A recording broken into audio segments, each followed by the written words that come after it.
wondered how to make your own smoke bubbles? Well, today I will show you how. All you're gonna need is a bottle, an index card, a bubble solution, and a stick.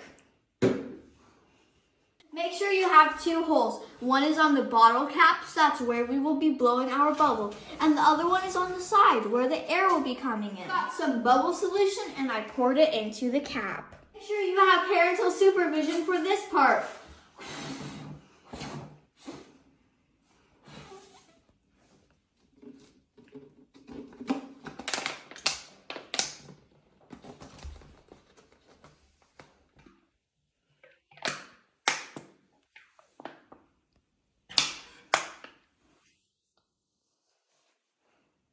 You can feel like you're a magician while you do this. I hope you liked the video. This was super fun.